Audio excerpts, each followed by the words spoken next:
Sandy, Mr. Brown, principals, parents, colleagues, teachers, friends. Welcome to Las Public School. Welcome to the forum that is going to be headed up by Dr. Edmond Heatley, and he will be talking to you about our new public schools and what the future looks like doing.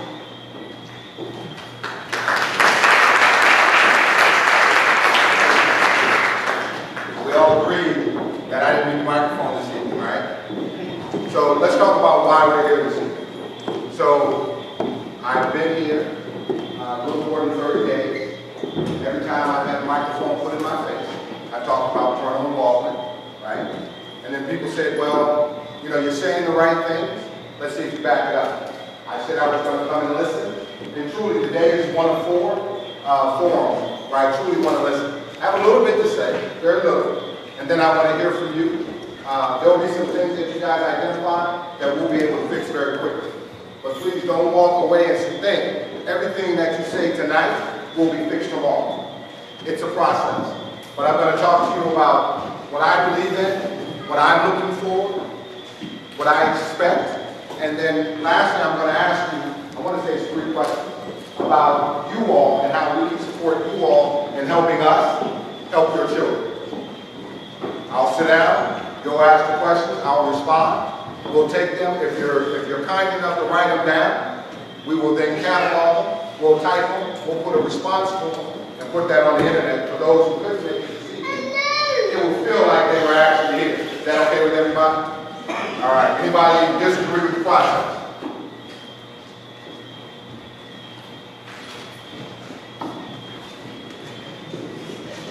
This is what's called technical difficulty. So you just get your help here. Oh, now I'm there. It was that delayed effect. You know, that's what in teaching we call think time, where you have to respond to the teacher. So again, this evening, let's talk about the vision. I've got some questions for you all, and then you all some questions for me. I would hope everybody came with at least one question. I know some of us are here because we work here, and you're kind enough to stay with me this evening. I appreciate that. Some of you who actually went home and came back, I definitely appreciate that. And for the tiny people in the audience, this is really all about you guys. So if you have a question, I'll stop at any time. For anybody under 10, they can have the floor. Fair enough? All right, here we go. So let's be sure, starting it off, everybody is treated with dignity and respect. The foundation that I live by, everybody, whether you're 2 years old or 200 years old, it really doesn't matter. You have to be treated with dignity and respect. Parents, we need you, we need the community to partner with us to make sure that we're doing what you expect of us, for your children. We have the blueprint for reform. That is our goal, that is our roadmap. But how we get there is based on what our beliefs are about students, what our beliefs are about our community, what our beliefs are about what they're going to need in order to be successful, right, in this world we're going to send them out to once they graduate from S4. 100% of our students graduating on time with their S1 cohort. Is that a lofty goal? It is. But how can we shoot for anything else? If you don't go for 100, you won't get 100. So we shoot for 100, and we're going to do everything in our power to get there. We have to make sure that the students are not only academically ready, but they have to be socially ready, emotionally ready, because those are our future leaders. Those are the visionaries. Those are the ones who are going to create the program around economic development, form the future government agents, right, for community. Those are the ones who are going to take care of it. But now for the organization, we have to be effective and efficient. We have to make sure that the support we give is directed down to the school, down to the classrooms. We have to make sure that, again, that we partner with our parents. This is one of the things we cannot get wrong. So parents and community, doesn't matter if we fight, if we disagree. What matters is we can do that without being disagreeable. Let me say that again. We can disagree without being disagreeable. If we can make that happen, not only are we role modeling about the world, we're actually trying to get things better. And so I think that's very important to go off on. And then make sure that we provide professional growth opportunities for our staff. We want to have the best teaching force around, internationally. You can't do that by simply saying, I went to college, I've got my certification, let me go. Things evolve, technology changes, curriculum changes, how we're going to teach students change, and the expectation of the world will change. So we need to make sure that we stay with those times. And lastly, make sure our operations are effective and efficient. Quality teaching and learning every day. Every student should experience this. So what are we saying? High qualified teachers in every area, and make sure that they have the skills and the traits needed to not only teach, but to bring the words to life. When you look at curriculum, they're words. Students don't really understand standards. What they do know is if it was rigorous, relevant, right, complex, and had depth. Rigorous means I have to think about it. Relevant means it means something to me as I learn it. I can take it and use it instantly. Complex, it's not as simple as 1 plus 1. You may end up there as you break it down, but make me think. Use my critical thinking skills, my problem solving skills, and my team skills so I can work with my classmates. Right? If we're doing this, now you're enticing me. We already have to compete with the PlayStations and look at this beautiful island. You've got to compete with the water, depending on the young men, competing with young ladies competing with young men to get their attention. Teachers are trying to keep up with the times. Administrators are trying to remove roadblocks. Parents are trying to see how you can get in. We're telling you we're going to talk about that tonight, how you can get in here and help us help you all. That's what teaching and learning is all about, and we're definitely about teaching and learning. Professional development. We know that when we come out of school, we're all teachers. I am a teacher. Before you can become a commissioner, you definitely have to be a teacher. So I am the chief teacher in the ministry.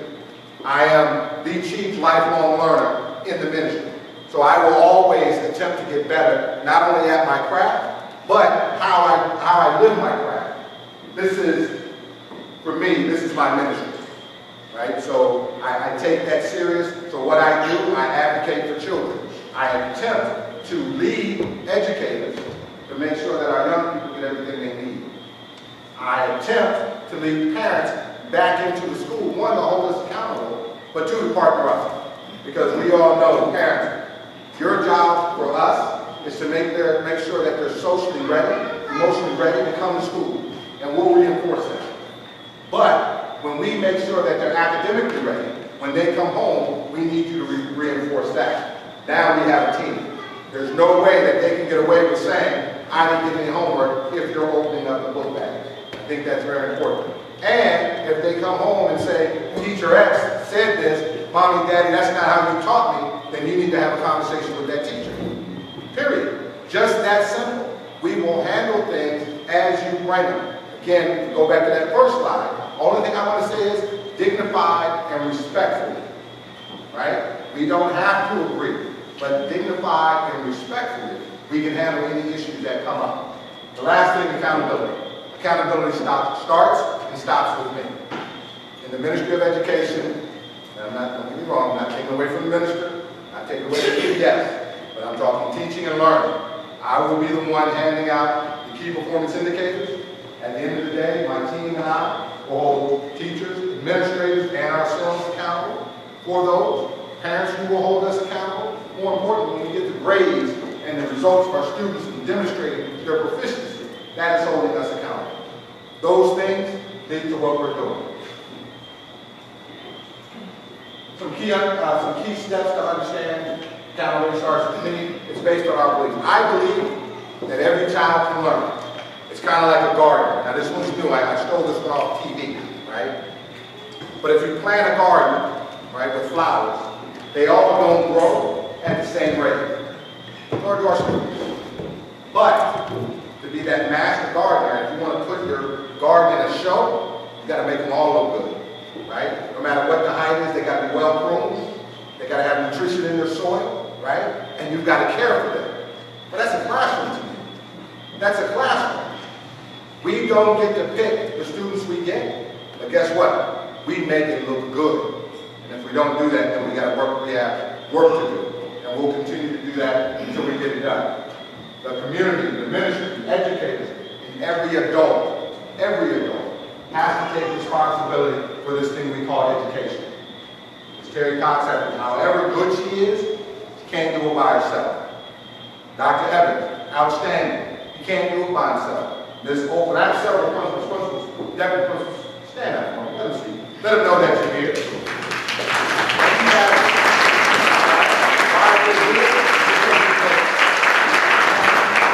I've got teachers in the audience. Teachers, please stand up for me.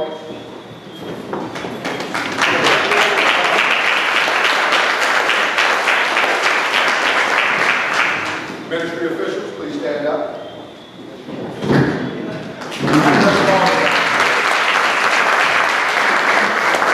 Now watch this, it's a little different. It's a little different. Mom, dad, uncle, auntie, granddaddy, grandma, please stand up for me.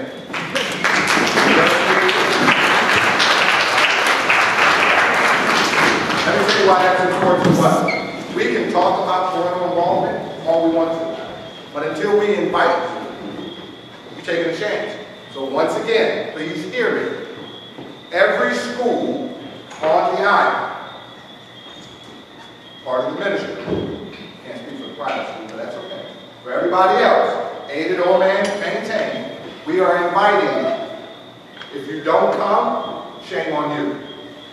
Now, when you come, and principals are hearing me, we will make sure we have something for you to do. And it's not just stapling papers or walking around. We may ask you to do some of that as well, but we're going to ask you to read, help babies tie their shoes, walk them to and fro, make sure they got their pants pulled up, make sure the uniforms look very nice, make sure they're speaking, right, very eloquently. Those are the things that we need help with. And if you have a skill, we want to know that as well. Because the other thing we're working on is our career pathways. Dr. Tank's not here yet, but career pathways. Working with the business community to make sure that our students are not only college ready, but they're career ready. And I think that's very important as well. The last piece on this is that the outcomes of performance must be totally transparent. Ms. Rivera, I put that on there for you. Because at our first meeting, you said in front of the public, we will need to make sure that everything we do is transparent.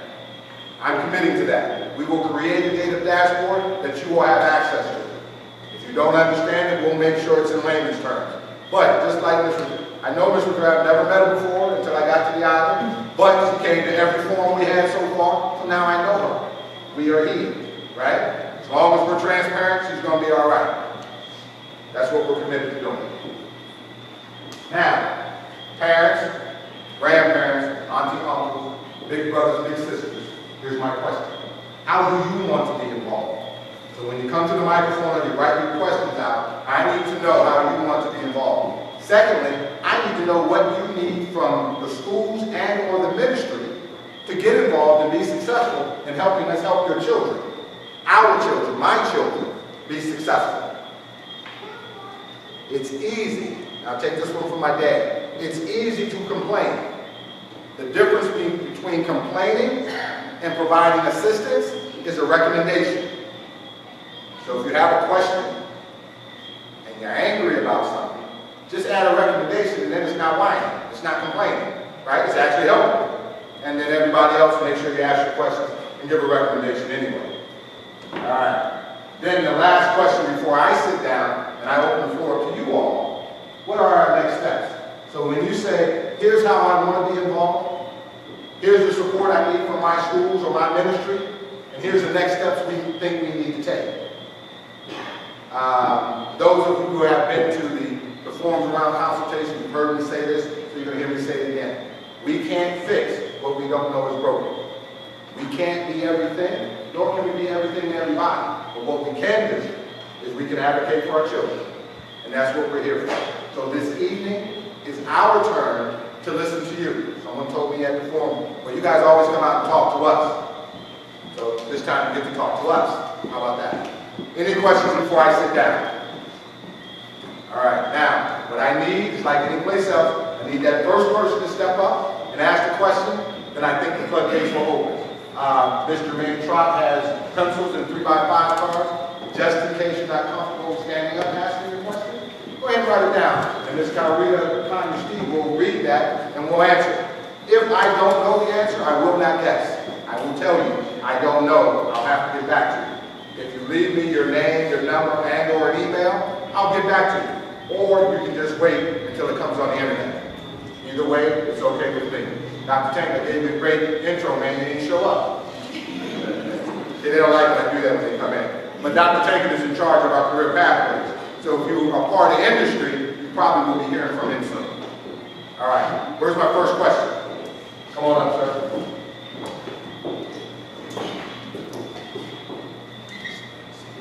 Good evening, everyone. My name is Charles Roberts, and I'm representing Charles Kidd 2019. This question is addressed to you, Commissioner.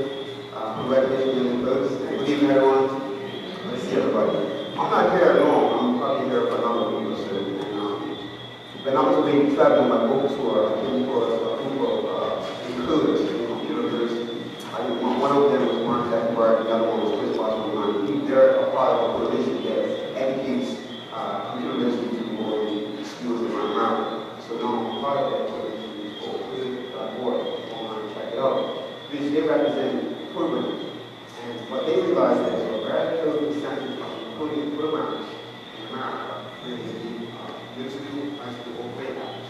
And they're trying to eliminate that by educating two students, different programs, and I have information about that that I can submit to the commission. And they're going to fly on and present it to you. Only then something the commission will try so you have a better understanding of what the program. So, with that said, I don't know what statistics today when it comes to programs in Canada. I don't know if it's about identity, but I don't know including the program, the software changes every single kid. Like universal vendors, like universal acting, like Android, online, actualize things, hospital technology. All these children, because all these children be operated or classroom technology, then we need the way like school. If not, I know that my coordination is fit for that capability of classroom technology.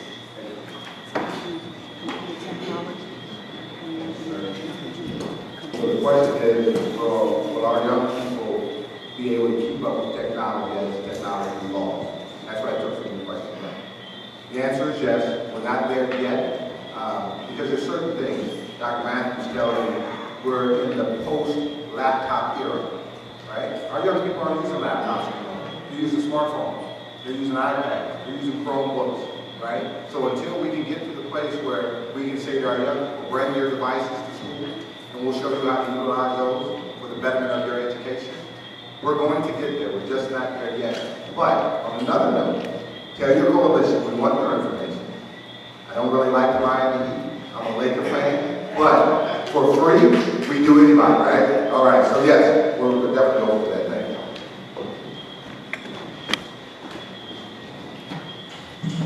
Hey, don't be bashful. I know all you guys didn't come down here just to sit. I don't need the mic. That's true. No, you don't need the mic. No. Actually, I have 4 things. You want me to ask more at once, or you want me one at a Why time? don't you give me one at a time? Okay. Looks like you got a whole book. No. At the beginning of your introduction, you mentioned this very important thing called critical thinking. Yes, sir. And as you say, the buck stops with you. What I'd like to know is how are you going to get our educators, first of all, to put their cultural beliefs over there on the shelf so that critical thinking can actually take place? Question number 1. That's a great question. And please understand that nothing happens instantaneously, right? I know we're in the microwave era, but the point you brought up is also for us, right? Because we have our own beliefs. But we're going to train them first. Once you train them, you can then hold them accountable. The question was, when are we going to start allowing our students to use their critical thinking skills? We need to start that yesterday. But we have to teach what critical thinking skills are. We have evolved in education. I want to make sure, not that they don't, but I want to make sure that everybody is equipped with the ability to teach critical thinking skills. It's not just, okay, go do it. It is an art to that. And so critical thinking and problem solving, we do have to get out of our own way, put our own biases. I like to say, check those at the door when you go to work. And then we get down to business. Second point, accountability. Yes, sir.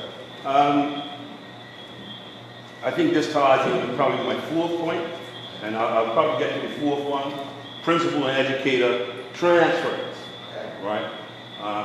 My interest, I state that right now, I'm a West Pembroke alum, and I've been much disturbed over the years when I see certain transfers going on in my school. There was a point that we got a principal at one time, and it took us many years, I think, until we got Mrs. Figueredo back, that our standards rose again.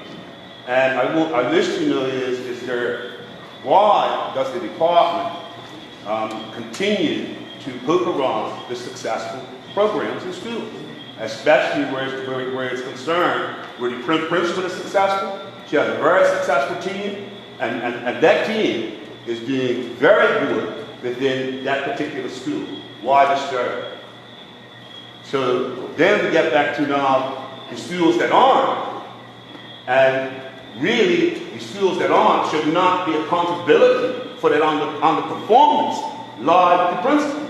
And how are you making that principal in that underperforming school accountable for that underperformance? I got you.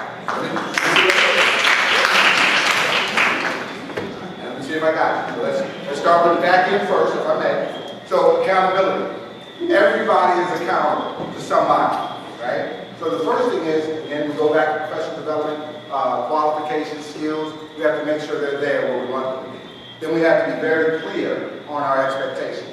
I think we are very clear.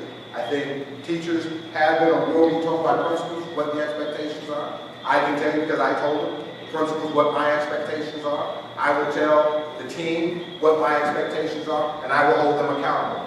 Principals will report to assistant directors, who report to directors, who report to me. Every line is about accountability. If it's not working, then we fix it. We try never to throw the baby out with the bathwater. Now I'm leading into your first point. Everybody in the ministry works for the ministry. Nobody works for a school, unless you're in an aided school. But the maintained schools all work at the pleasure and the need of the ministry. So if I need Miss Opal to go from West Pembroke, don't take this to heart, I'm not doing that, just an example, right? But if I need her to move West Pembroke to another school, I'm going to do that, right? The difference will be I will come and tell you. I will come and tell you. We need what the skills she has at another school, and we believe we can replace her with someone who may not be totally her, but we get very close with your help. So tell us what you're looking for in a replacement. You see the difference? I don't think we're looking for a replacement. We're not looking for a replacement. No.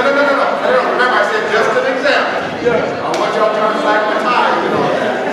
But the reality is, there are times when moves have to be made. Sometimes we do our best, but people are misplaced. Sometimes a change of scenery will help them flourish. Whether being very, very successful, we may need that skill set somewhere else so we can bring the island up. Not just a school, but the entire island. And Heatley, who may be good, but I'm not having that success that people think I can have, maybe a change of scenery will help me rise to another level. So, hold on. See, don't mistake the fact that I'm saying a change of scenery means they're bad. I will not. Let me stand firm. Right? I do not believe in cleaning a room in my house, picking up the trash, taking it into another room, and dumping it off. We don't do that. We take trash and we put it in the trash bin. What do I mean by that? We're not going to transfer bad people. We will deal with bad people. And I need you to hear that. I've heard that since I've been here. Matter of fact, if I'm not mistaken, someone told me point blank, on the island we already know who all the bad teachers are.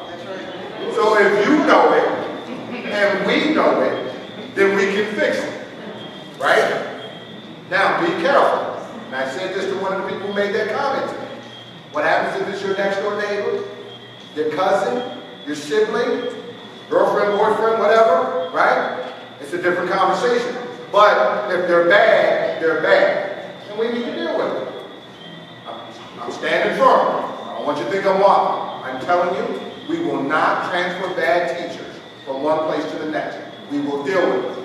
We will not transfer bad administrators from one place to the next. If they are transferred from one place to the next, it's because, in our professional opinion, they have a skill set we need, but we need it someplace else. We will come out, I will come out, if we're going to move your principals.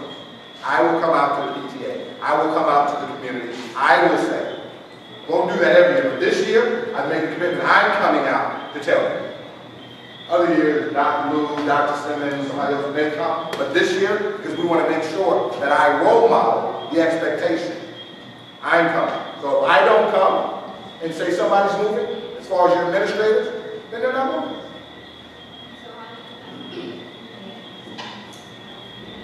Say it one more time. Yes, ma'am. So this is what happens. So the question was, what are you going to do with the bad teaching? I kind of rephrased it. But how are you going to deal with it? So we're going to give them our expectations. Okay. We're going to give them our expectations. We're going to train them to our level of expectations. We're going to observe them. When needed, we will have those courageous conversations. We will follow it up in writing. We will give them a timeline when they have to get better. We'll tell them what the expectations of them getting better are. And then when they don't, at that point, they're making a decision that they no longer want to be part of the family. That's easy, right? If we go through that process, that's easy. But that's a process that everybody on the island can memorize, right? That's how we're going to do it. Principals not only have that skill, but we're also making sure they're trained to a level we want them to train at. So they can have that, what I call, courageous conversation. It's not real easy all the time to say you're not performing at your optimum. Sometimes you got to practice that. And so we're going to give them that opportunity. But again, the expectations don't change. That answer your question? All right. So let me just point to him first and I'll come to you. No, this is a question. Can you jump in? Good, I won't forget. All right, jump in. This is dealing with disciplinary problems for teachers and how you really address bad teachers specifically. I think those are ones that have the most direct impact on student achievement. What's the time frame for that? Because you look at it, it could be over 1 year, and that could be a kind of classroom students or class, or 2 years, then you're looking at multiple years. What are you saying? So here's the timeline. I don't want you to think I'm waffling, but I need you to hear the explanation. We have what's called a collective bargaining agreement, right, between the ministry and the union. So in this case, the teachers, whether it be teachers or administrators or our techs, our technical skills. So based on that timeline and that process that we said, we will jump into it. I can't tell you it's going to be 6 weeks or 9 weeks. I can't tell you it's going to be a year. It depends on when that teacher stops performing. If they stop performing early in the year, we got time. But if they don't stop performing until April, I can't promise you they're going to be gone in June. Because there's a process that has to be identified, has to be opportunities to get better. And there's a timeline, there's a number of days we have to give and we agree to it. And then after that, we go on with the other steps. So I don't have a definitive answer for you, except we will follow the process. We will not change the process. Whether it's teachers, whether it's our technical, whether it's administrative, whether it's the commissioner. The commissioner's not pulling his weight, he shouldn't be here either. Period. Answer your question? I know you were looking for a number of days. I can't give that to you. At what point would you consider pulling teachers from the classroom and managing that development process outside of the classroom? I consider that every day, but it depends on what the issue is. If a teacher, for example, has a problem with classroom management, you're not going to fix the classroom management unless you help them side by side. So I get my side-by-side coach who's coming in the classroom with me to help me get better. But that's part of that professional development. If I take that person out of the classroom, how do I know if he or she is getting better? Right? But this expert of mine is coming in and helping, not only with that, but also with the instruction. Okay? Yes, sir? Yeah, just touching on your explanation in terms of these coaches. Yes, sir. So I take it that the department has in place a formal coaching and assessment program We have, by which you use a set of objective criteria so that the coaches and or assessors are not subjective in their assessment of these teachers or may use them as being friendly with that particular teacher and pass them up. So how does that work? so let's just make sure we all, first of all, great question, and I got you. But let's make sure we all understand we're not robots. It's going to be emotional, right? So that piece I can't take out. What I can do is rely on ethics, morals, values, follow the program with fidelity that they've been trained on. There's a process, there's training that goes with that, there's a form that goes with that, there's timelines that go with that, and yes, that's how we can hold everybody to the same standard, because we're all trained to the same standards on how to observe, evaluate, and coach our teachers, our staff, and for assistant directors and directors, even our administrators. So yes, we can do that. I just asked because I'm in the private sector. Yes, sir. My job depends on my performance. That's right. I'm also a certified assessor and coach, All right. internationally recognized. Yes, sir. Is there any thought in making sure that these coaches are also certified as coaches and assessors? And they are. They are. Not to your level, not internationally, but they are. They meet the requirements that the ministry has set forth, and they're pretty strict. They are our best in that field, and that's why we pick them. They're not the only best, but that group, they're very good. Now my last question. You talked Like about... 22 questions, man. that was my third. It just looked like me and you having a conversation. This is my fourth. Yes, sir. You spoke about making sure students are career ready, Yes, sir. both for trades and college. That's correct. Okay, I understand the college part. Yeah. We always know who our academic students are and where they're good.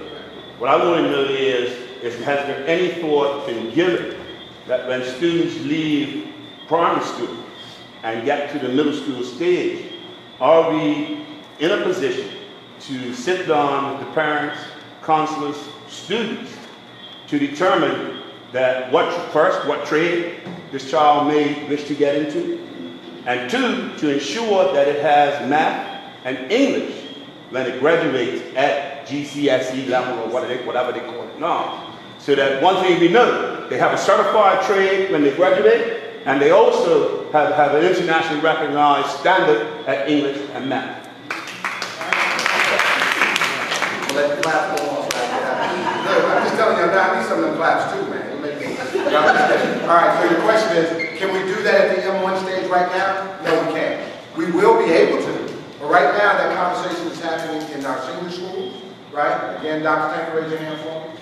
Dr. Tanker is heading that up. He had 300 S3 students, roundabout, right, in the program right now, partnering with the industry, nursing program, insurance, I'm looking automotive. There's several, but we're still building. So yes, we want to make sure we can push that down as far as possible. But everybody please understand that young people do change their mind, right? So at the middle school, it's more of exposure to as many as possible and trying that funnel approach as they get into the senior schools. Reading, English, mathematics, and everything we do. Right? The expectation is every class writes every day. Right. Yes, sir.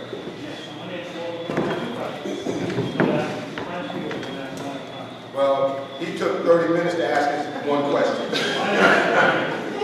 first question is, there's a lot of research that says that when you get principal greater autonomy in one school, there's an improvement in student performance. So we accept that research, and if so, are there any plans to allow for a greater level of autonomy of principals? Let me back up so my principals can see me. They know I'm not qualified. All right? Okay, no, I'm going to give it to you first. You said it won't be long, sir. Move along. Nobody has autonomy yet. Autonomy is earned. Right? So when you talk about the research, and I agree with that research, but the research also says you must train them to a level before you give them that autonomy. So right now we're in the process of training. And then we do. And then autonomy, once earned, has to be kept. Right? So you have to do even more. As I tell principals, nothing's for free. So when I give you that autonomy over specific, you don't get carte blanche anything. If I give Ms. Opal autonomy over the curriculum, as long as she's producing, she gets to keep that autonomy. She starts to fall, I start reeling it back in. Right? And that will be on everything we give out with the big A. But what they do have, they now have the power and authority to do their job. Right? And I think right now, that's the biggest, that's better than autonomy. Yes, sir. The second question relates to the broader issue of people leaving school and becoming effective members of the community, other in terms of employment or other ways of making their contribution. And one of the most important aspects of becoming productive in the community is to better understand your place in society. And and in your country. You will know by now, I'm sure, there was a very extensive education and history curriculum created for reading, study of reading. It seems as if it has not been broadly implemented for schools, because for a number of students who leave school with insufficient knowledge about the reader, history, and culture. Will you be making a commitment to ensure that the curriculum that is about in the ministry regarding history and social studies of the reader is a key component going forward? You tried to put me on the spot. You tried to put me, I was going to dance around that one, huh? I got you. Here's the deal. We believe in Cambridge. We have adopted Cambridge. But more importantly, you can't understand who you are unless you know where you come from, right? I'm a firm believer in that. So we do support that. Now what we have to do is take that curriculum that was made, make sure that it's rigorous first, it's relevant, it's complex, and goes into depth about Bermudan history. If we can do that and then find a way to assess it to a high level, we have no problem with that. But that's one of the things we'll have to work with Cambridge on to make sure they can help assess that piece. Short answer, yes, I'll make that commitment, but it's got to be at a high level. Alright? I don't waffle. Oh, it's off now? Turn me off. No, we're making that commitment. Listen, education is about you. Education is not only who you are, but where you came from. And guess what? Where you're going. In order for us not to keep falling in the same trap, we got to have our history. With the understanding that somebody's story. My story may be during the same time frame, but my story may be totally different. Right? If I grew up in Pembroke, or if I grew up in St. George, or if I grew up down in Dockyard, I'm still a Bermudian, but guess what? My story may be a little different. But we want to be able to tell that story in such depth that everybody can relate to it. Yes, we have no problem making that commitment. It may not look the way it looks now.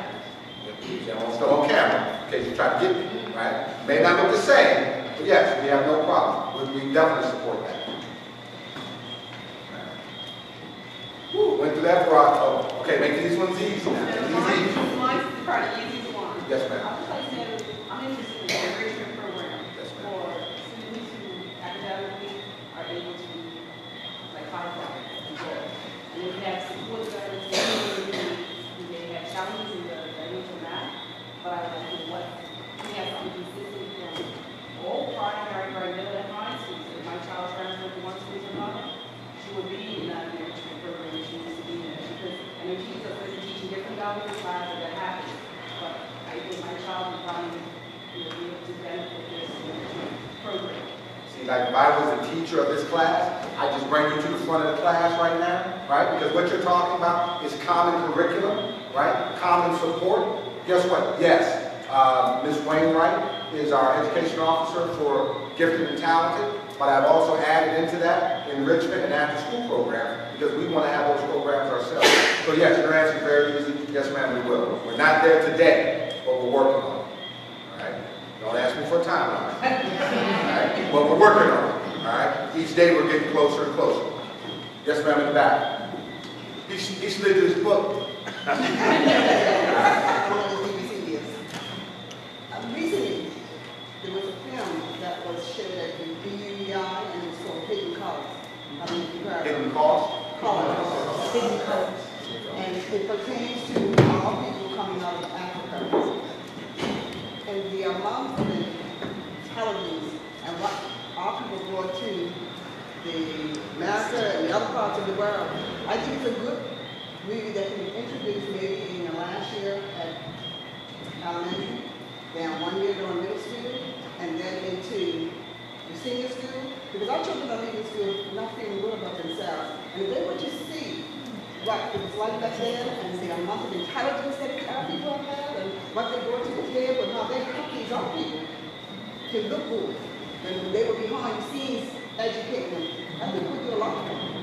Okay. So now I'm still on camera, right? Yes. So I can't commit to that. What I can commit to is if you send me that link, I'm going to watch it myself first. I can give you the news. You got a copy? I got a copy right here, Mr. Joyner. It's two parts. You got 2 parts, Mr. Joyner? You got it? You got the whole thing? We got the whole thing. We do too. So if You come watch it with me. If he is great, I'm going to watch it. I'm going to watch it. and could you let us know what you think about brother. I'll let everybody know. Thank you. I gotta go back on TV? Yes. Just one time. I'll be on TV at least 3 more times. All right, yes ma'am. I will watch it as soon as I get it from Mr. Jones. If you come to another forum, hint, hint, you can ask me that same question. All right. Yes ma'am, I'm sorry. They weren't supposed to hear that. My question is, you're saying all these great things are going to happen, and these are things that have been needed to happen for a number of years. You are one person, there's a ministry behind you. What is changing in our ministry that is going to allow all of these things to happen? Because, there's a long history of a lot of talk. So the question that I take is, look man, you're standing up there, you're saying the things we think we want to hear, but now you got to ante up and produce. The changes are called to action. We got some very good people in the ministry. So we've challenged them, we've increased the expectations, but we'll also increase the support for them. The first thing is, I am the leader. So it's going to, right here at my feet. If I don't produce, they don't need to produce. But the more they produce, the more I'm going to produce. The more I produce, the more they're going to produce. And so that's what's going to change. I don't expect you to walk around and say, oh yeah, everything he said is going to happen. I expect you to take us on our actions. So as we say we're going to do something and we do it, don't keep us holding us back about that other stuff. Start getting with us. Because sooner or later, you got to let the baggage go. Whatever happened yesterday, no. Whatever happened September 8th and before, I'm reading it and I'm learning it just so I don't fall into it. But I'm not putting a lot of stock into that. Just like I told staff, this is where we start right here. And that's what we're going to do. So we are making a commitment to be diligent in our work, in our word, in our actions. And then we just ask that you hold us accountable. Partner up with us, but hold us accountable. My next question is, how do we hold you accountable? How? Right there, Ferrari or something like that? No, I mean, really, this is how you hold us accountable. We're going to come. You can come to the ministry. Listen, before I even got here, I know y'all don't have a problem writing blogs and calling talk shows. I was on TV more before I got here than I am now. So, just being funny. But the reality is, you come out and you come see us. My minister, right? He's an elected official. My permanent secretary, you guys know him. You don't take no junk. Parents, I'm expecting you to be on our doorstep when we're not doing it right. But I also expect you all to applaud these educators when they do it right. So that in itself, that's how we build family, that's how we get stronger, that's how you hold us accountable. Yes, sir. Yes, sir. Will that same responsibility be placed on the top end as opposed to just the teachers? Because I hear a lot of professional discussions and I hear some good intentions. And like the basic response is that it's a big job to work with. And basically we want to know is that the goal to talk what's really going to be done. Time frames are difficult to put in this line and agree. But at the top end, with you, closer to you, if you see that when that accountability is being examined, are you in a position to, we are a little heavy here, these people aren't doing their job, something needs to be done with them. You asked if I was in a position. Now, are you in a position to do that? Yes, sir. And what will be done if you see that? Or we are putting this forward to you? Okay, so let me make sure I got your question. As a commissioner, do I have the ability to change the organization structure? I have the ability. The intestinal fortitude, Yes. right? Will I do it, is what you're asking? Yes, sir. Yes, but I won't do it because they're not performing. That's a different question. The first question that I think you want to ask me is, if I find out through my investigations and my daily dealings that the ministry is too large, will I shrink it? Yes. The second piece I heard is, if those people in the ministry aren't doing their job, will I deal with them? Yes. Okay, so both points, yes. No problem. That's what you brought me here for. You didn't bring me here just to sit in that office. So yes, sir. You good? Just information. You just mentioned that the minister was an elected official. That is a problem that I have with the ministry, is that he's not an elected official. He's not accountable to us. He was an appointed official, and he's only accountable to that person that appointed him, and not to the electors of the ministry. All right, so I think I may say I stand corrected. But, either way, he if he doesn't do it, you're not going to vote for whoever put it in there, I'm sure. Right? Listen. Y'all got real quiet. We were talking I about. ain't gonna touch that politics. Y'all got me sweating. Okay, listen. I need everybody to understand. It's very simple. Everybody is accountable to somebody, to include the minister, right? And to include those who appointed him as a minister. We all are. And we all are taking this very, very serious about what we do and how we're going to do it for the betterment of our children and the island. It's one and the same. If we don't educate the children, they will survive. Trust me. That's what humans do. We've done it since evolution, right? But what are they going to do to survive is the question. We would rather they be educated and well equipped with skills to take on trades if they choose to. So that's our goal. Ma'am with the purse, I see you trying to sneak out. I like that's what my neighbors do. Good afternoon. Yes, ma'am. 2 questions. A lot of good ideas being generated. Does the ministry have a strategic plan? Because with many ideas, there's a budgetary implication. Should we be coming back with so we can prioritize and really put in place from hearing time frames and a lot of things?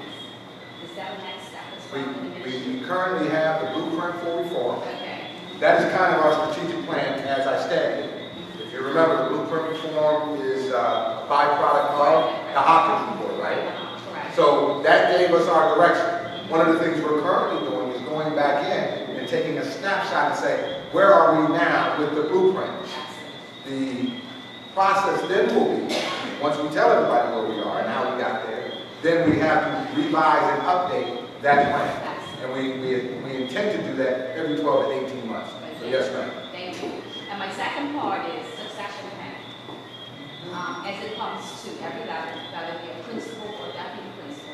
I have a few friends in the States, and I know they cannot apply or become a principal without attending principal school. And it just puts things in perspective.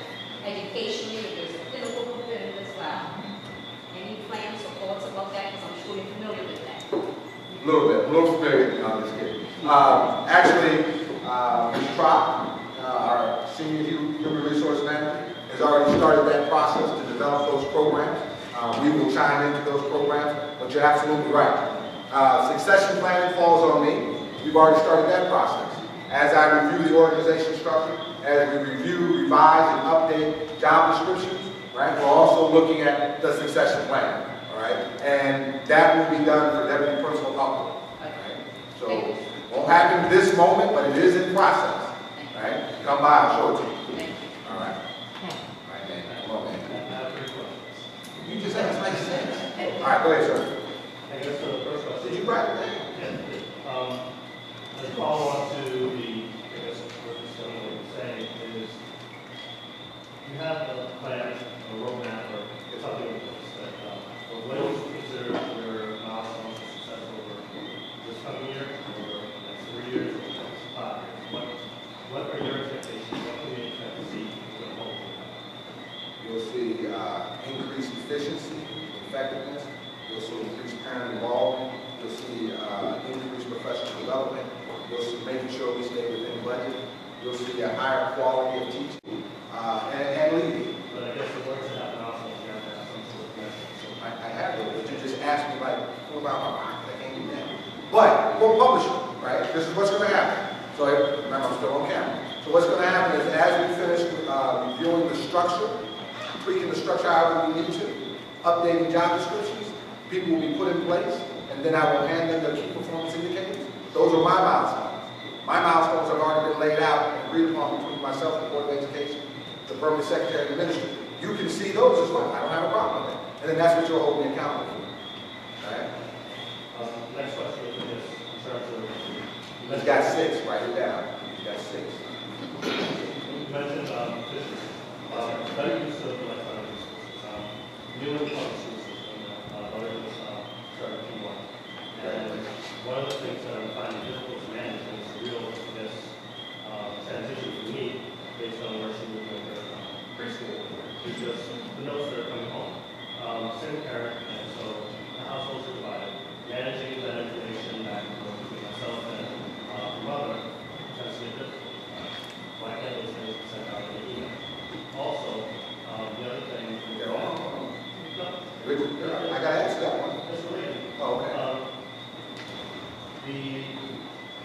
we went in with teachers and we familiarized ourselves with her, but was that the real interconnection between the other parents in the classroom?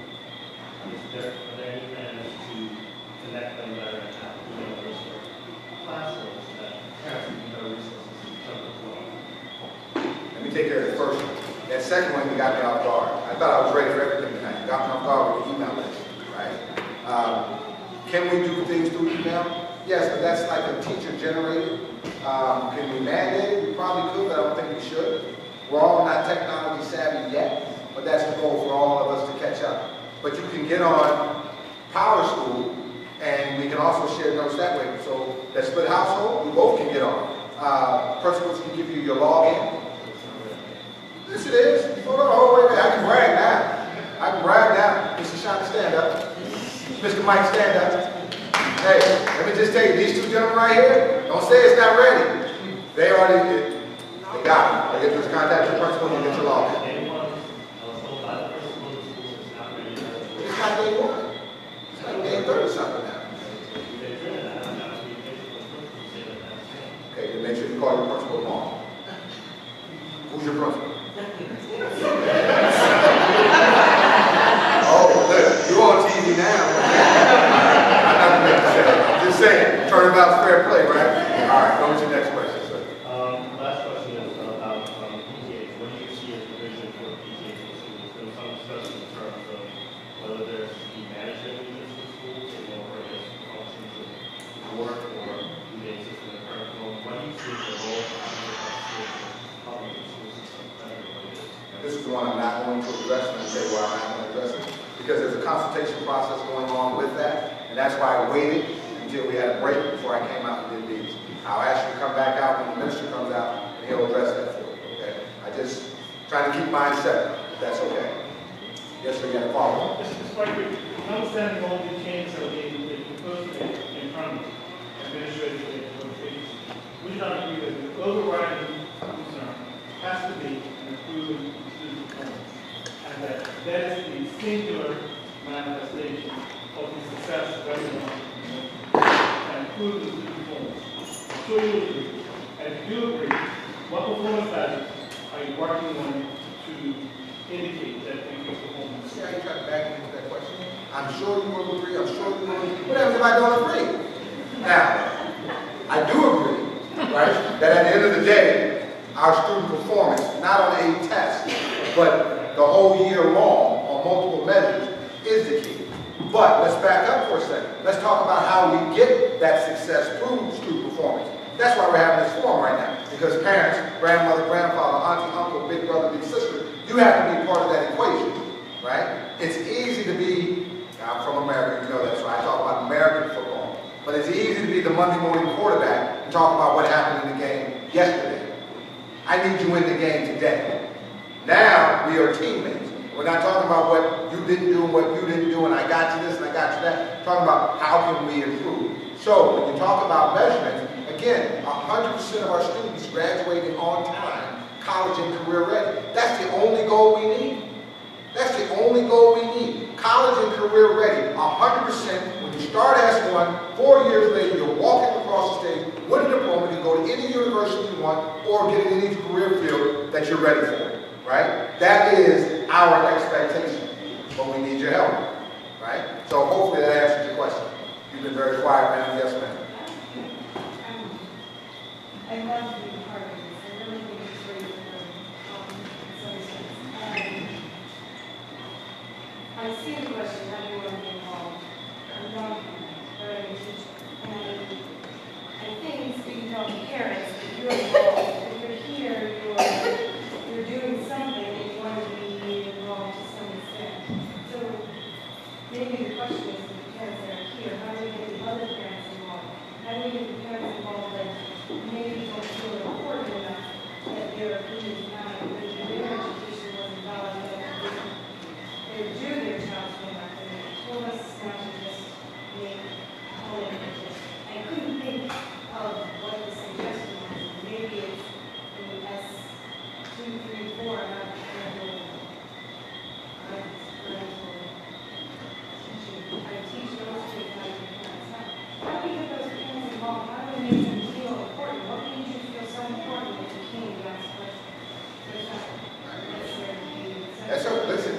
appreciate you taking me off the hot seat for a little while. So parents, that's a great question. How do we help your neighbors who aren't here? And I'm not going to say they don't care because a lot of people working 2 or 3 jobs a day.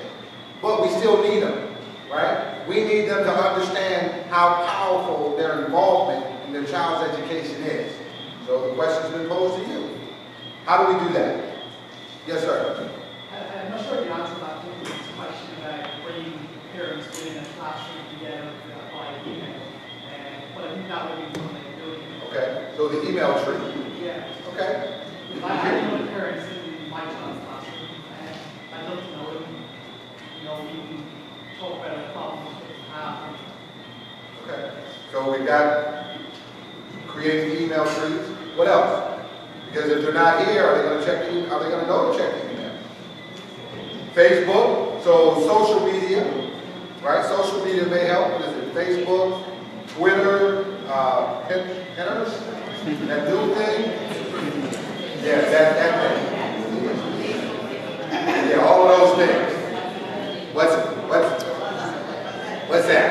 All right. You probably need to volunteer your time to some babysitting duties so that those parents that have children at home, no, the other parents. Oh, you're talking about the other parents? Yeah, the other parents.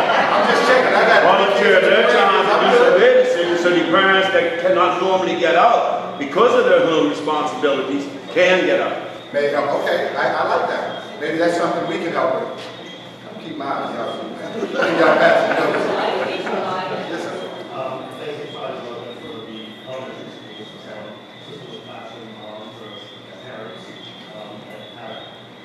and management teachers, So classroom moms or dads, right? So let me say this to parents, everybody.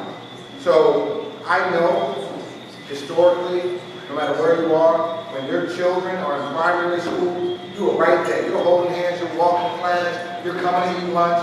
They get to middle school, you drop them off, right in front of the school. They get to see the school, they come to school on their own. Please hear me.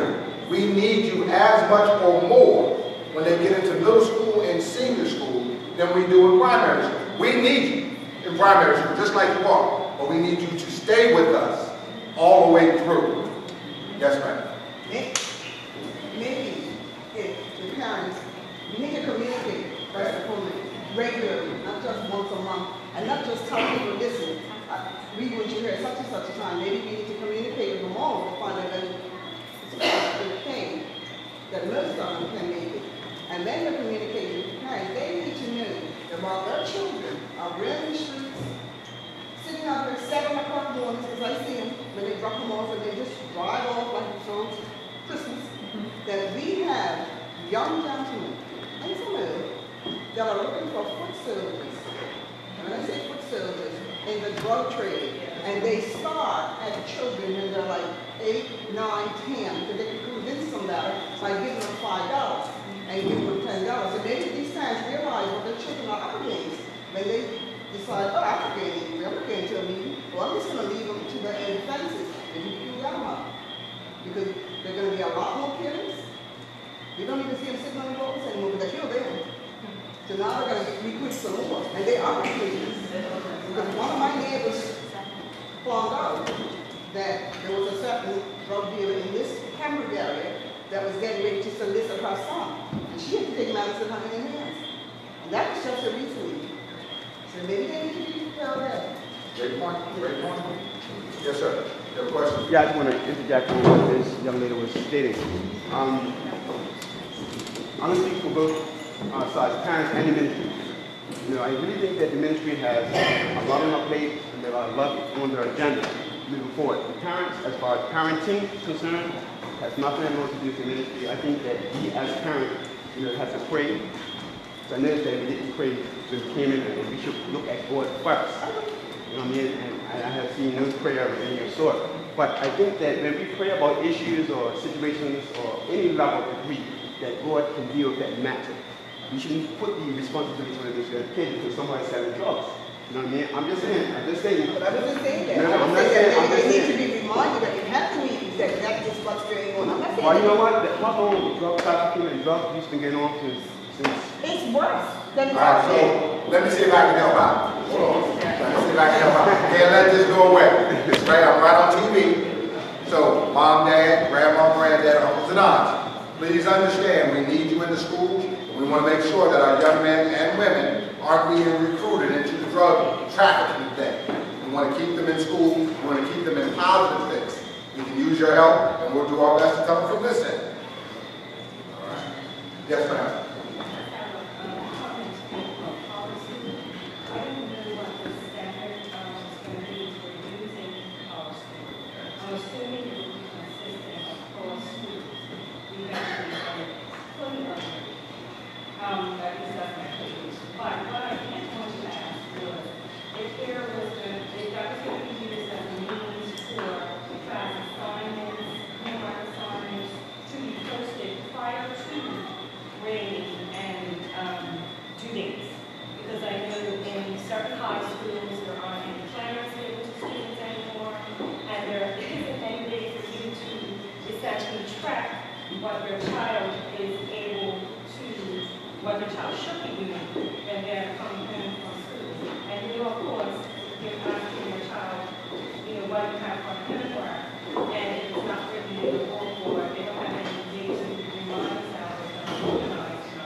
So Power School first, it wasn't up on day one, I'll own that one, right? That's our issue. It won't happen again. That's all I can say. I don't have an excuse, I won't give it. As far as what we can use it for, I'm not that smart yet, but once I get the shiny mic, they'll educate me, I'll be able to answer that one tomorrow night or the next day. All right? I'll be able to answer. So you got to travel with us, right? It's like our road show. Everybody who showed up tonight, you got to show up tomorrow night. And we do this again. All right, I saw a hand. Yes, sir. Good? All right. Yes, ma'am. Hi.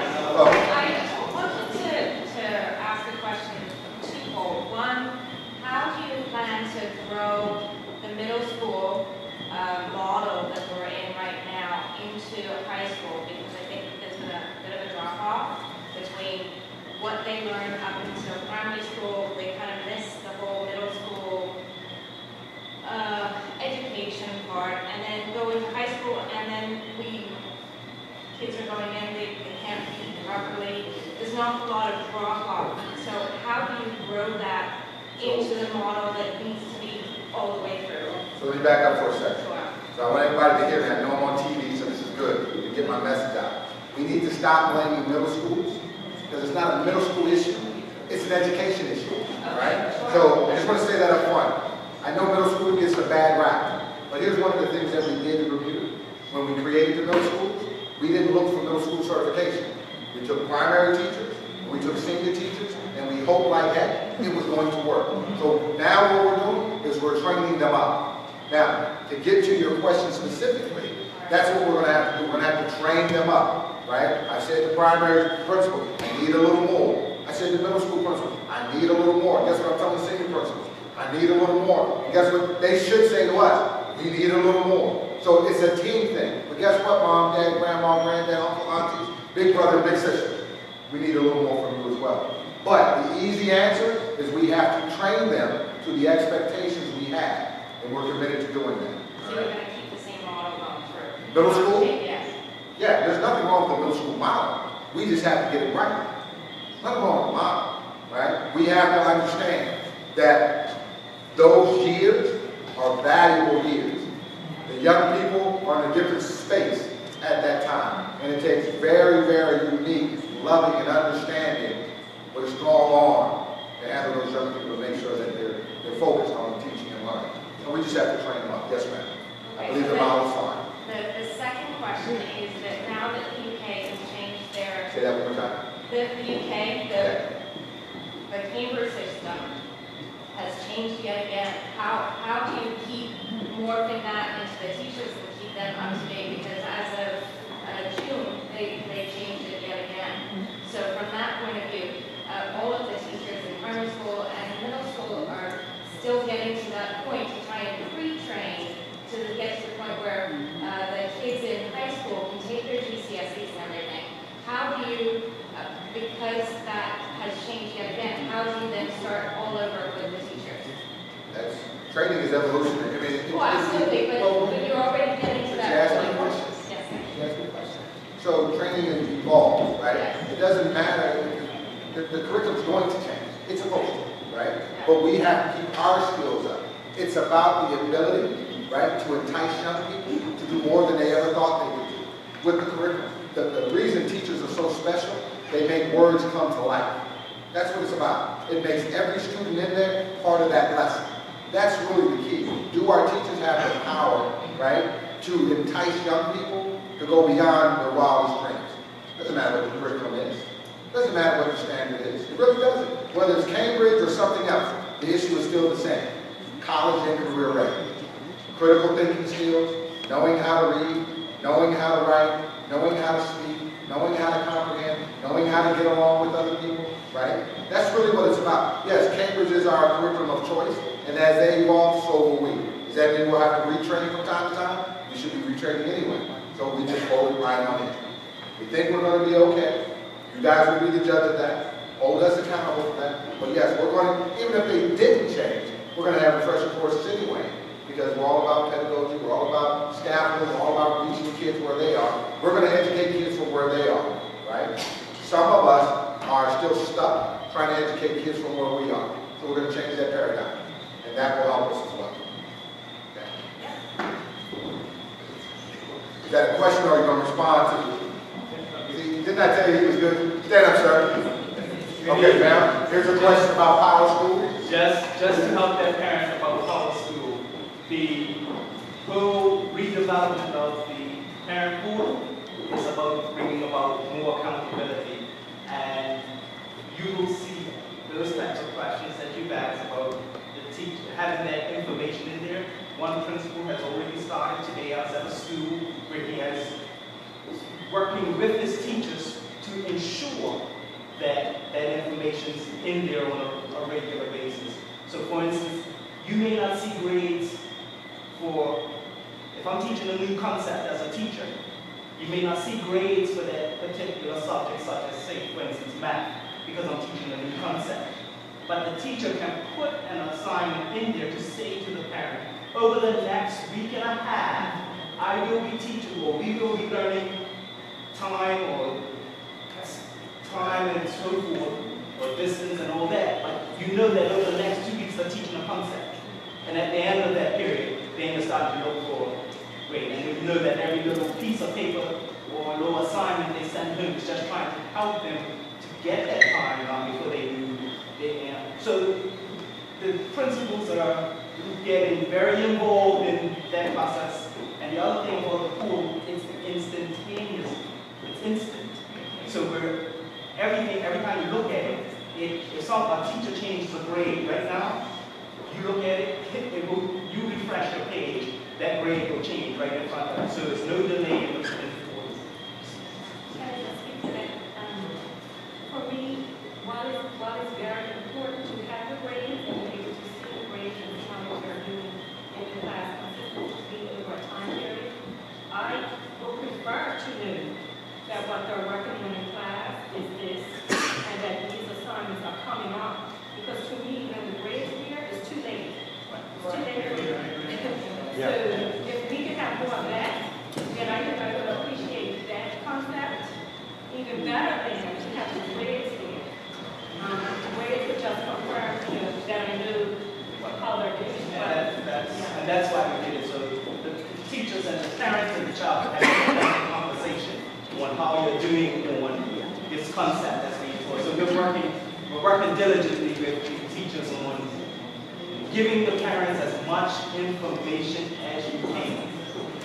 I have a question over here. Yes, I have a question. Actually, it's both policies because Okay, let's make sure we got, it's not his meeting. He can't get on the side over here. Yes. I am at policy. Okay, So, listen, principals, right? We've got a little packet. Yes, ma'am. If this goes to accountability, because shift last time with parents, you have policy. So what happens to the rest of the parents that don't have policy? Everybody has policy. Everybody, listen. Okay, hold on, please listen to me. Everybody has policy. What you may not have is your log on yet. I'm saying go to your principal and you will get your log on. You will log on like I did, and I've been playing in there ever since. All right? So they're there. We may not be doing a good job of publicizing. So I'll own that. But I'm telling you now, get to your principal. They have your password. Okay? I got you. Nobody got deference on that. We didn't say, oh, this school could have it, nobody else. No, I knew all the schools had it. I just wanted to be sure that everybody got it or was successful at the same time. Right now, 3 months later, I'm finally getting it and should have it for I got you. Go to your principal. Get your log in. Yes, sir. Just to listen and observe what you're saying. One area we haven't spoken to yet, but I think is very, very important. What I hear in there what you're saying about teachers that really know, more. And from what I'm seeing, with their situation as it is right now, a very big part of the issues and the course of teachers to give up so much more is the social challenges, discipline problems that are going on in the classroom. And so teachers have to be psychologists, and doctors, and all sorts of things other than teaching to deal with these issues. And so it's all about the 100%, but that's full well, you can't catch the 100%. I just wanted to know about the effective early interventions that are necessary to deal with this growing problem. This is, and thank you. I couldn't have said that better myself. Because when teachers have to spend teaching time to do discipline, it's a disservice to everybody else in the classroom. And don't get me wrong, we do it, but that's not their role. So that's why I'm saying, everybody, we need to partner up. There needs to be a partnership. I know for me, when I was a child, I didn't have to act up in school because everybody had my mom and dad's phone number, right? And my mom didn't show up saying, not my baby, she showed up with a strap. And them some memories I really don't want to go back to. I wasn't the angel. But you're right. So mom, dad, grandma, granddad, uncle, aunties, big brothers and big sisters, we're asking you to make sure that when they come to school, they are ready to learn. We will do our part in educating them. And then we're going to send them back, right? We want you to reinforce that education. Just like we are going to reinforce those behaviors that society accepts. We're not going to reinforce every behavior, right? You understand where I'm going? So if a kid is acting out, we can't reinforce that. But we're going to put some interventions in place. Hopefully, when it happens, the first intervention may be a conversation. The next intervention is going to be a phone call to you guys saying, hey, my goal would be that if my child, sorry, Rob, you got to be my child right now. If my child was acting up and the teacher had to call me, I should have to go to Saturday school with my child. And when my child's getting caught up, I should have to be in the class learning how to parent. That's Ed Higgins' opinion. That's not the ministry, right? Those opinions are Ed Higgins and Ed Higgins alone, not those other ministries. That's that little thing that comes on TV, right? But does that make sense? I agree. I don't have a magic bullet to say to parents, except we need you to help us make sure that the young people are ready to go to school. We need you to hold us accountable that when the young people are coming home, that they've had a powerful day of teaching and learning. That's the partnership. We should be able to pick up the phone and call you, but you should be able to pick up the phone and call us. Whether it be, when I say phone, email, text message, phone call, or I had a day off, I wanted to come and talk to you. Fair enough? All right. Yes, sir. Yeah, I'm going to find out because there's a lot of situations going on now. Parents are coming. So I want to know in terms of, and when will be your remit? Okay? Gotcha. What I'm saying is that what is the plan to deal with this very real issue? Right. We are going to create what I call Parent University. It won't, listen, the Parent University won't take care of that. Sometimes we each have to look in the mirror and have a checkup from the neck, right? We know if we're not doing what we're supposed to do as parents. I don't have an answer for that. What we attempt to do and what we will do is any child that comes through those doors, we are going to do our very best to make sure they have a powerful day of teaching and learning. We are hoping, we are praying, we are begging parents to help us with that. It's a great question. I don't know where we go from here. I don't know where we go, except when those young people go through the doors, we need to help them drop that baggage and be ready to learn. And that's our goal. I can't really fight all those fronts, and that's what I can't fight. Yes, ma'am.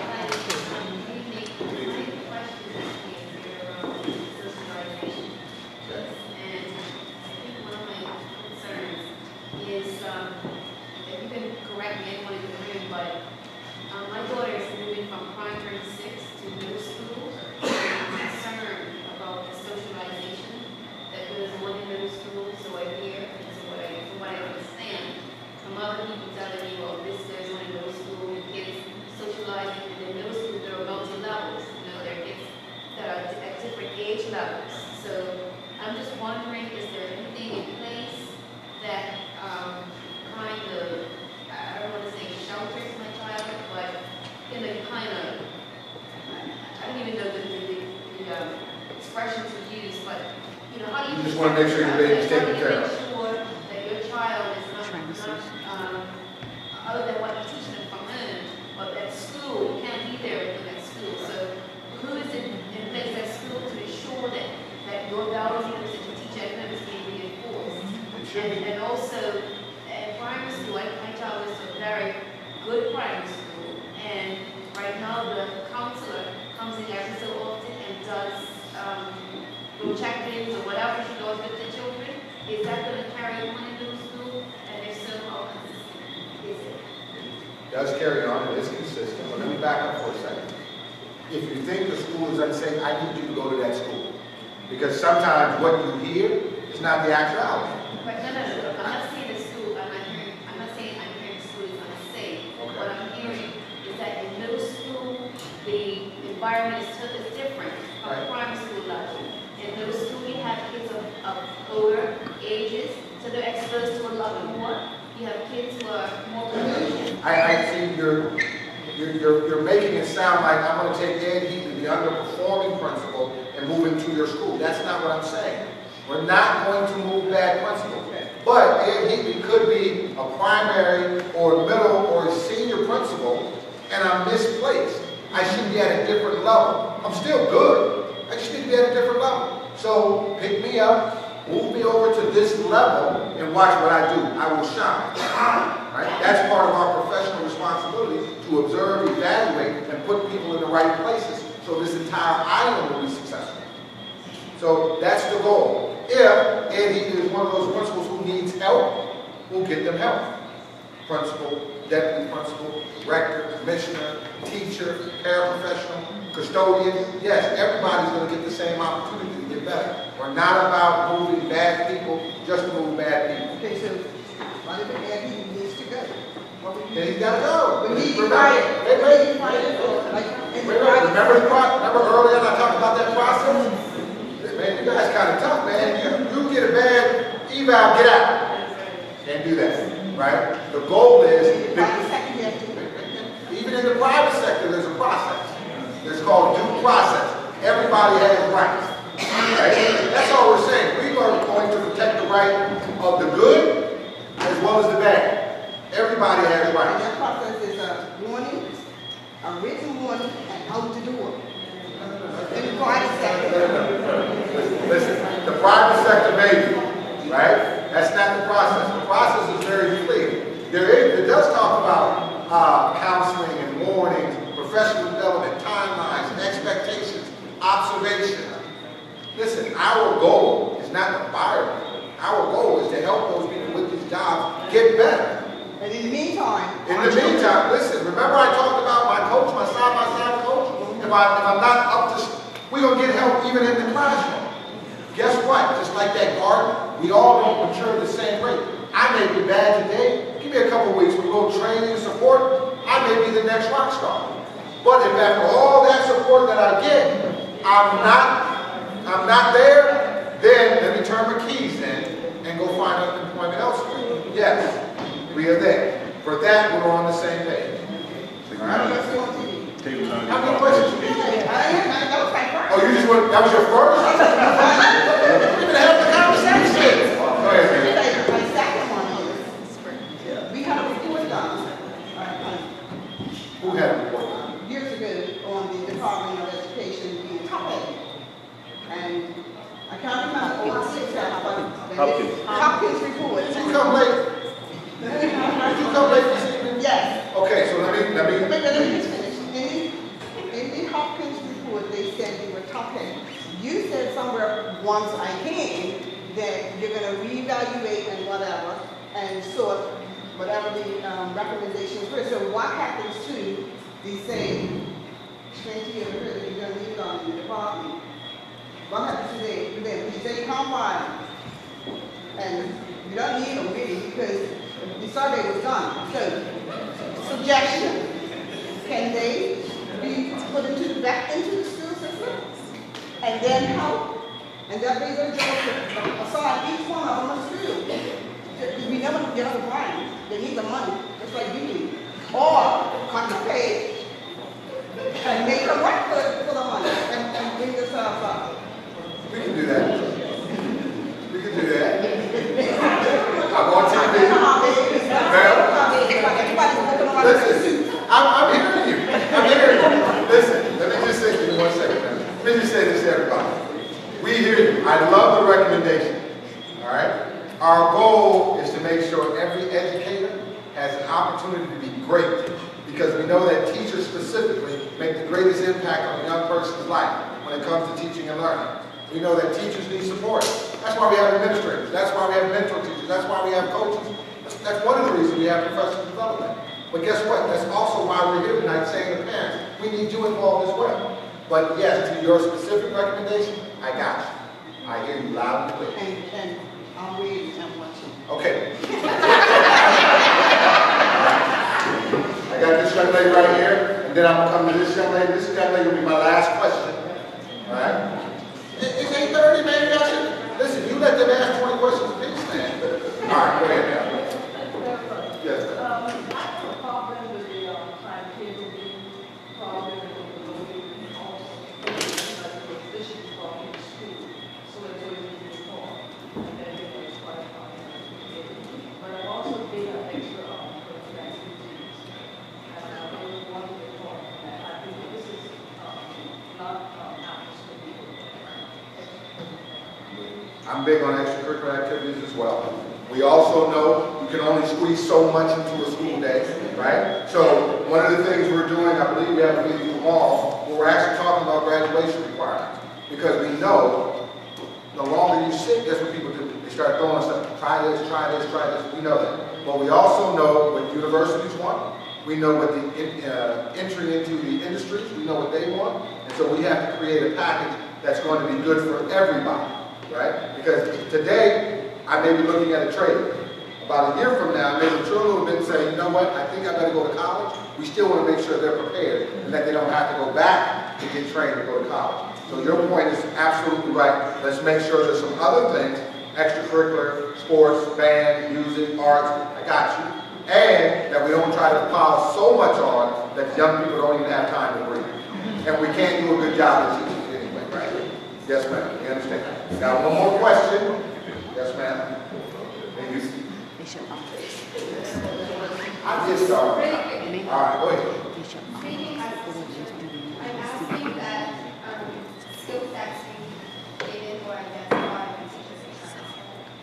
Just so that we know that the teacher is being transferred from one school to another, and those skill sets are needed on another school, that they be identified so the teacher at least knows why they're being transferred. Or ask. Is that a question? Or a statement? It's a recommendation. Okay. You were looking for me to say something. No, what are your thoughts? I don't care. I know you want to know why you transferred, so why wouldn't I tell you? Not a hard conversation for me. That's fine. Don't act like that. Second question, pretty quickly. Has this action year been something that's considered